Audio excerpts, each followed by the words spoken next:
Tell us a little about yourself and what motivated you to run for office. Well, I've always felt that that everyone should try to contribute something during their lifetime if they have the time and the ability and the knowledge to be of any importance and could add something to the community.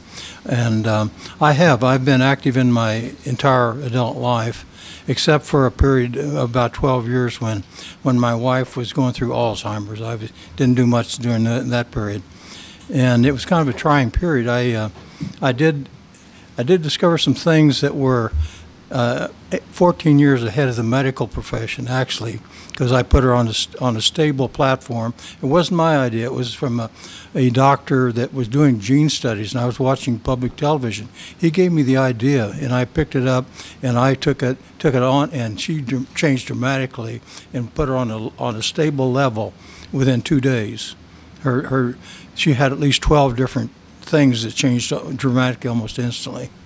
I actually was 14 years ahead of the medical profession, because I've seen a lot of articles recently about that they're doing exactly what I was doing. But anyway, that's not what I'm here for.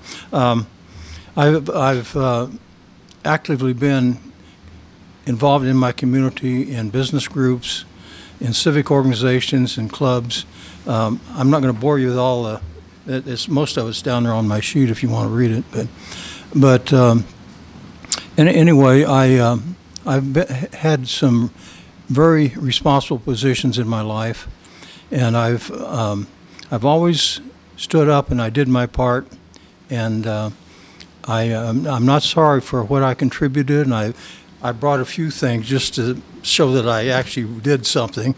And we're involved in the celebration of the Chiefs. I got a couple of things regarding football here I'd like to demonstrate.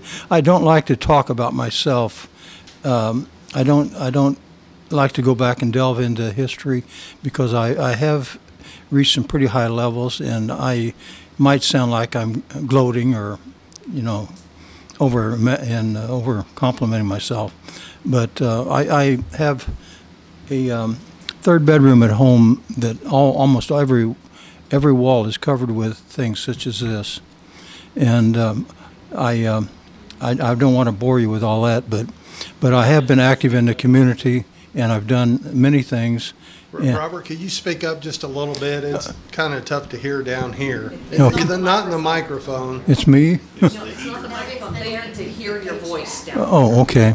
But the microphone is fine. You can back off the microphone. Okay. And speak a little louder. Okay, I've been involved in many clubs, Lions Club, Sertoma Club. I was a charter member in the Sertoma Club, and 2 Lions Clubs, a Rotary Club, and I've been in. Let me read my my memory needs to be prompted just a bit, but Ducks Unlimited, conservation groups, Arbor Day Foundation, Wildlife Federation. I'm a conservationist. I belong to the Sierra Club and many organizations over the years. Still am. And I have tried to contribute as much as I can. I've served on 8 committees in my local homeowners association. I served on the board of directors down there and several offices, and I'm still active on 3 committees down there. We do a lot of good, and I have enjoyed living in Lee Summit for 30 years. I'm retired. Some of you know probably more about me than I do. but anyway, my belief is, like I said, that everyone should make an effort to contribute if they have the ability, once they have the time and the experience and the understanding of what actually is going on and can contribute to the community. That's pretty much my background as far as the community itself. So. Okay. All right. We're going to move on to the next question. How will you balance serving your district with your service to our city? My district and the city are the same. I would look at it in the same general way of one question like that. The whole community would be my concern, not just my community. That, of course, is a concern of mine. And I would address any problems with my local group there to get their feeling about the matter before I would make a decision. But the whole community is what's important here. So, the advancement of the community. Okay. The city charter clearly defines the relationship between city council and city staff. Please describe how you envision your working relationship with city staff. Well, the relationship, if I am elected with the city staff, would basically be on committees where I would be a liaison, and I could, at that time, inject some ideas and thoughts at that point, but not the main thing about what my responsibility would be initially going to the city council would be to conduct the business that the staff has already established, and to go through that and to try to move it on and get a decision made, a good, logical, and collaborate with the other city councilmen and get that decision made. What do you consider major challenges and priorities for Lee Summit, and how will you address? Well, I think there's two major things that are coming up that we'll have to spend a lot of time on, and that is the Paragon program up there west of Pryor Road and north of Chipman that's undergoing development. And it has many different uses that are going to be coming in there, and you need to have a broad, extensive knowledge of all that's going on that will be going into that area as far as living conditions, livable apartments, commercial and projections and projects, sports activities up there. Just a whole mix of different multi-use things.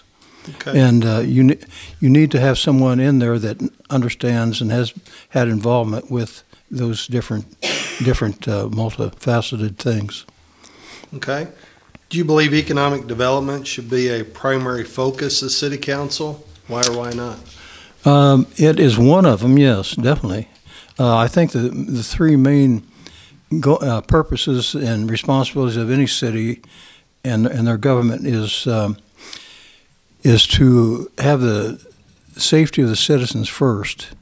Strong fire department, police department, and secondly to be able to have facilities, infrastructure that would keep a high quality of services available, and also a real strong and efficient city staff of workers to provide those services.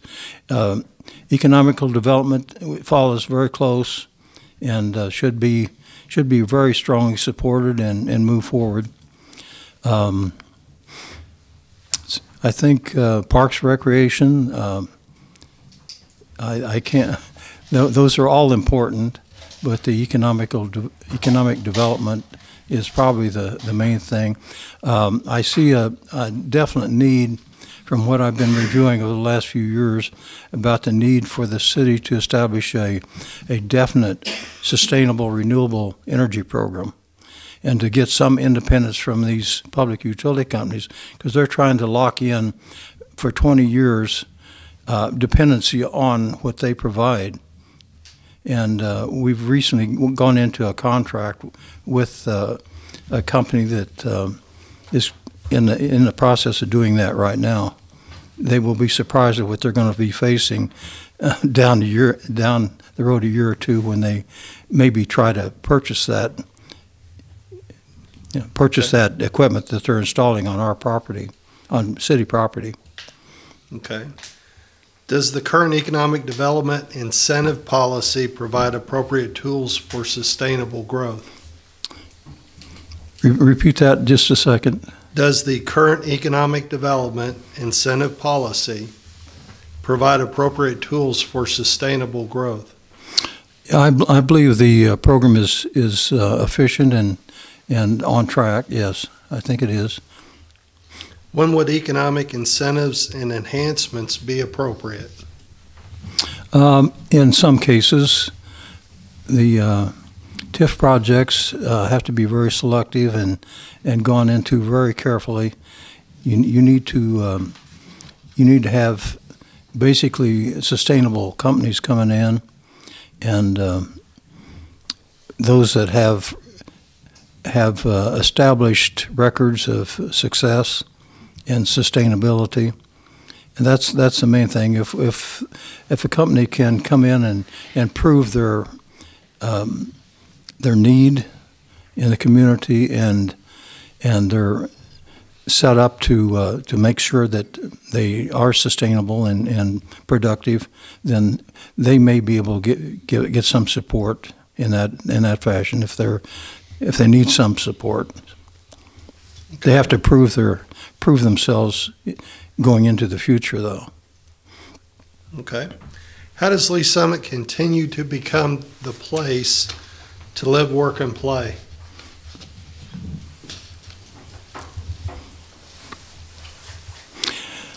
Well, we need to, of course, have community involvement and enjoyment of the parks and recreation facilities that we have. I would say try to organize community groups for health reasons and for enjoyment of community activities. We're kind of a fractured community in that respect to some degree. We don't have any united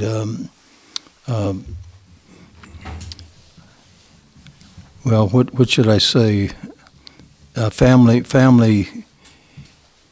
enjoyable family activities that are community-wide. We have quite a few in the community that will take advantage of them, but they're not used as much as they should be. Especially the parks. I think they could be used a lot more in the health. Legacy Park and some of the activities out there could be increased a lot more. I don't think we do use the facilities nearly as much as we could. Okay. Cooperation, diplomacy, and mutual respect are necessary to ensure the appropriate process established by our charter and existing ordinances.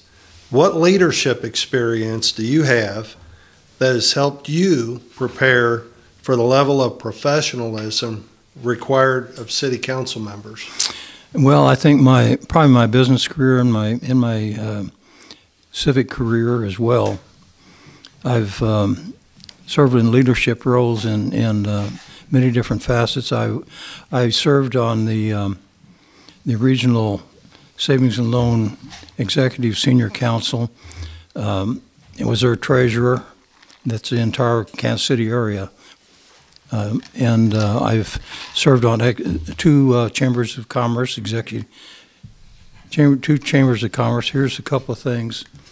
This is a plaque I received for my service on the Excelsior Springs Chamber of Commerce. Here's a commendation and thankful letter from the mayor of Excelsior Springs at that time. And I assisted Excelsior Springs in their downtown redevelopment of their downtown core, and served in these contractor selection committee and also their gas franchise committee. And I don't know, I brought in 18 new members to the Excelsior Chamber of Commerce when I was serving there, and served as their treasurer. Okay. And that's just one thing. I served as the regional manager of United Way, and collected considerable amount of money for them in their charity organization. And I've served in I've been in every office of the Lions Clubs in Sertoma, Yeah, I'm a charter member of Sertoma.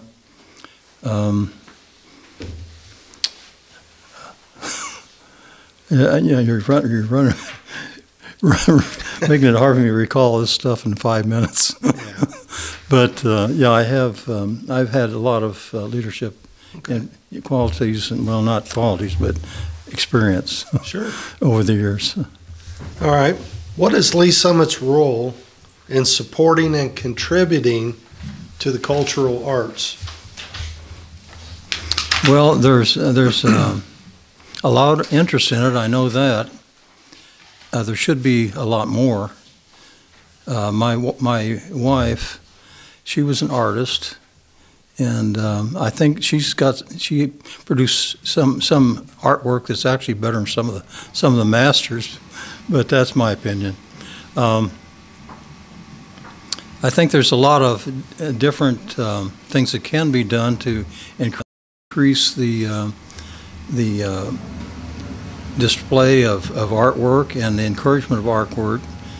I know the schools do a lot toward that, and we should encourage that a lot more. So, Okay. How does Lee Summit maintain and continue to improve its remarkable amenities such as parks, cultural arts, and wide variety of entertainment options? yeah, that's kind of a wide, broad thing to speak on. I think Lee Summit has quite a few entertainment things that they do now. As far as adding more, I think we could probably, in fact, I think that's one of the things that they are doing now, is one of their incentives that they're bringing forth to add more to that, and more enjoyable and entertainment and just to make life a lot better in Lee Summit, to give more things to do. And there's the theaters are there, and they could bring more entertainment into John Knox and their pavilion, and I think that should be encouraged, and have some community programs and features there. So. Okay. Please explain your understanding of workforce development and how we best leverage. Workforce development. I had a conversation with the superintendent of schools one-on-one about 5 years ago. And as far as the school district, encouraging the school district to bond with the business community. And in that respect, to offer part-time jobs and well, on training, hands-on training as well, scholarships and jobs promised based on their experience and training with the companies, to have jobs for the students when they graduate from the high school or college. And I see this is happening. There's about 50 companies now that it was just reported here by Bob Glazer, I think last year, that there's about 45 or 50 companies that are actually doing that now. They're working with the school district, and they're offering part-time jobs and on-the-job training and scholarships, the whole bit. So, and I'm glad to see that happening. So. Okay. What is your vision for the Lee Summit Airport? Lee Summit Airport, they made some dramatic improvements over the last few years, and I haven't seen the recent reports on their income and what they're actually experiencing, but they have the facilities to do it now if they will. I would like to have the recent reports from last year to see what they're actually experiencing. They were having losses year after year for a long time, and it was kind of a concern, I know, community concerned and the city concerned that they needed to try to turn things around a little bit. I think they're doing that now. So they're getting larger. They're getting jets in there now, and they're able to do a lot more. But Okay. What would you most like to accomplish during your term? I would like to see. Well, there's 4,000 acres down there that the Mormon Church just released. They haven't released it, but they're in the process of planning development of it now. The city's involved in that too. And that's something I spoke up at forums about 4 or 5 years ago, that they needed to get in serious talks with the Mormon Church, because we were restricted. Our boundaries were restricted, and it was just a farmland surrounding us everywhere. The Mormon Church controlled it, and I spoke several times, and even at public forums, about four or 5 years ago, about the need to converse with them and to try to work out some arrangement to release some of that land. And they've released some of it for schools and other matters, but it's in the planning stage now, and the city of Lee Summit can, with what is being proposed and planned and zoned and so forth now, it's just beginning. It will open up the possibility for Lee Summit for the next 50 to 100 years of development. And there'll be a multiple use project, and it's something that's good. It's something that will enable Lee Summit to grow and prosper for many years now. Okay. What is your long-term vision for Lee Summit? Well, it's a great community. The educational attributes have been a drawing factor for a long time. They bring in new residents, and they're bringing. Well, the strongest thing that will bring in new economic development, as I see it, is to have a strong, stable business community. That's the best attraction you'll ever have for drawing new businesses and residents into the city, and it's a pretty stable situation right now. And there's a lot of companies that are interested in Lee Summit, and that's the most. The mayor of the state of Kansas years ago, Edwardsville mayor. He was the mayor of the state of Kansas, and he's indicated that the main thing that he accomplished was to bring in new businesses supporting their businesses that were already there, suppliers and technicians and people that could help with the growth of their existing businesses. And that's what I spoke up. It's been about 3 or 4 years ago. About our own EEOC, and I wasn't very complimentary, and the head of he resigned within a week. So I hope I didn't have anything to do with that, but I wasn't very complimentary. So. Okay. And we have been doing a lot better since. Okay. I might say that the mayor. I have a kind of a family relationship with the mayor and Matt Baird, and who's the interim president of the Chamber of Commerce. My brother was football coach for Bill Baird. And he got a football scholarship, went to Southwest Missouri State, and he went on to Baker and played football there and got more education. Matt Baird, my sister-in-law was his 3rd grade teacher. So it's kind of ironic that all those things happen. So. Okay. Well, Robert, we got through that pretty quick. You've got a few minutes if you want to share anything else, if there's something that you would like everybody to know.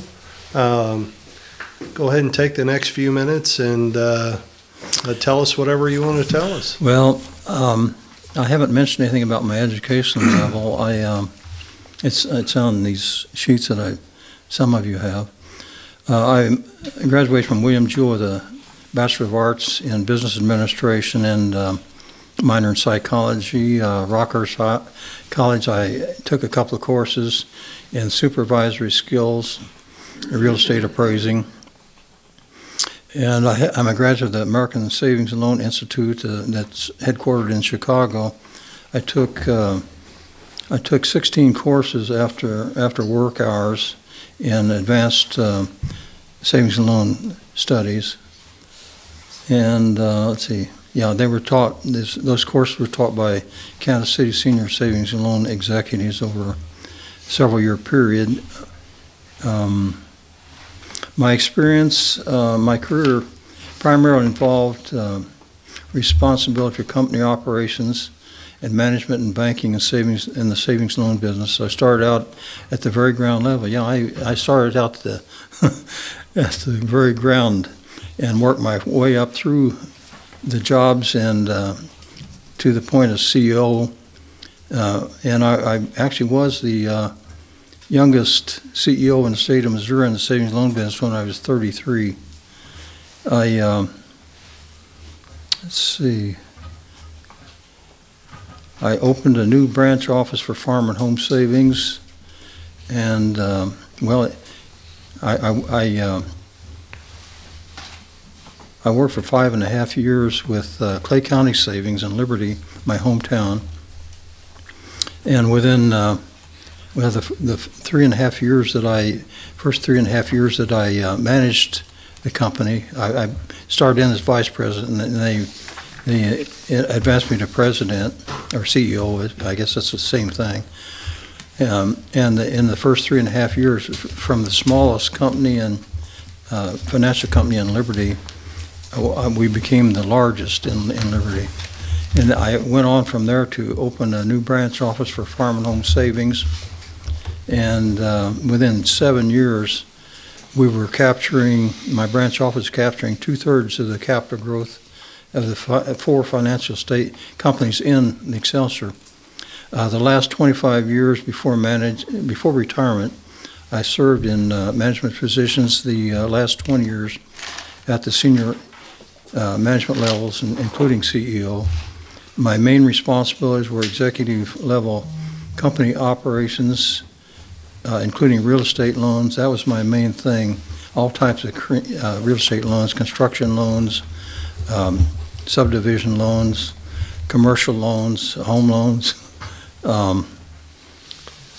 And let's see, real estate appraising. I did a real estate appraising, construction and compliance inspections, subdivision development. Also have extensive direct involvement and knowledge in agriculture. Most of my life in my teenage years, I raised every kind of farm animal and fowl that you could imagine, even pheasants and guineas and mallard ducks and geese, sheep, cattle. In fact, I had the grand champion steer of Clay County when I was 12 years old. And let's see, I'm just about done here. Yeah, I've had extensive, I have extensive sports knowledge. And since we're all interested in football, it seems like at this time, I didn't want you to think I was just blowing smoke. This is my high school career. I was all conference both years I played on the A team. This is my college career. I was first team guard on both right and left guard and middle linebacker on defense on 2 MCAU college championship teams. I played ahead of a man that was invited to the Kansas City Chiefs to play, but he didn't make it. He couldn't run fast. All right. But, yeah, these, I had these hanging on my wall with the rest of my things. I didn't want to bring them all because I know it's not about me, it's about what I can do for the city or could Okay. do. Well, Robert, thank you for coming. We appreciate it. And